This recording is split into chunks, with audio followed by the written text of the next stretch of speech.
Assalamualaikum warahmatullahi wabarakatuh. Perkenalkan, saya Olivia Dwi Ruselda, NIM 2004-2066 dari Prodi Ilmu Administrasi Negara, mata kuliah Sistem Hukum Indonesia. Sekarang saya akan menjelaskan tentang materi pertemuan ketiga.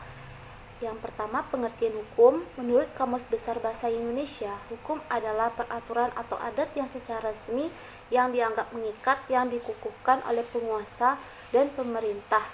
Hukum merupakan peraturan atau adat yang secara resmi yang dianggap mengikat, yang dikukuhkan oleh penguasa atau pemerintah. Hukum juga dapat diartikan sebagai undang-undang peraturan untuk mengatur pergaulan hidup masyarakat. Secara umum, hukum dapat diartikan sebagai peraturan berupa norma dan sanksi yang diciptakan untuk mengatur tingkah laku manusia dengan tujuan menjaga ketertiban, keadilan, serta mencegah terjadinya tindak kejahatan. Selain itu, hukum juga menjadi pedoman bagi masyarakat dalam melakukan suatu tindakan dan mendapatkan kepastian terhadap perlindungan hukum. Materi yang kedua tentang hukum dasar tidak tertulis, yang disebut juga dengan konvensi, yaitu aturan dasar yang timbul dan terpelihara dalam praktik penyelenggaraan negara dan sifatnya yang tidak tertulis dalam peraturan perundang-undangan. Hukum tidak tertulis merupakan hukum yang hidup atau berjalan dan tumbuh dalam kehidupan masyarakat atau adat atau dalam praktik ketatanegaraan.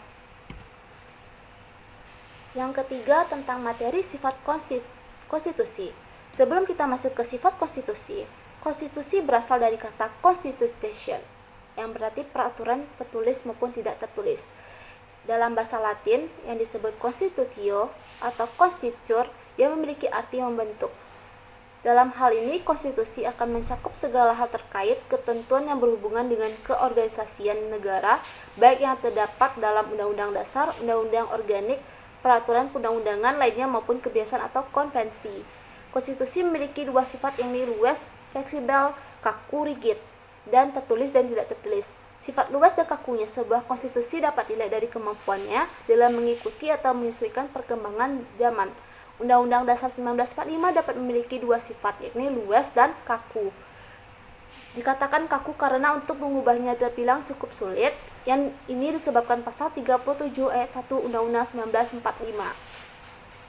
Mengharuskan bahwa perubahan baru dapat terjadi jika disepakati minimal 2/3 anggota MPR yang hadir, sedangkan dikatakan luas karena terbukti bahwa MPR telah melakukan perubahan amandemen sebanyak 4 kali. Undang-Undang 1945 hanya berisi hal-hal yang pokok saja, di mana peraturan atau hal-hal yang lebih rinci diatur oleh perundang-undangan yang derajatnya lebih rendah. Sifat lainnya, yakni konstitusi tertulis dan tidak tertulis, dikatakan sebagai konstitusi tertulis jika ditulis dalam satu naskah, sedangkan dinyatakan tidak tertulis yakni jika konstitusi tidak tertulis dalam suatu naskah, melainkan dalam suatu konvensi atau undang-undang biasa. Yang menerapkan konstitusi tidak tertulis adalah negara Inggris. Materi yang keempat tentang hukum dan sistem sosial masyarakat. Dalam merupakan yaitu pencerminan daripada suatu sistem sosial, di mana sistem hukum itu merupakan bagiannya.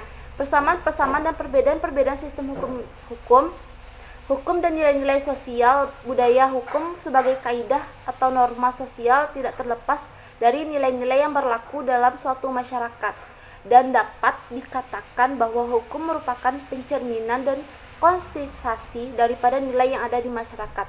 Selain itu, peranan hukum sebagai alat untuk mengubah masyarakat. Sekian dari saya tutup. Wassalamualaikum warahmatullahi wabarakatuh.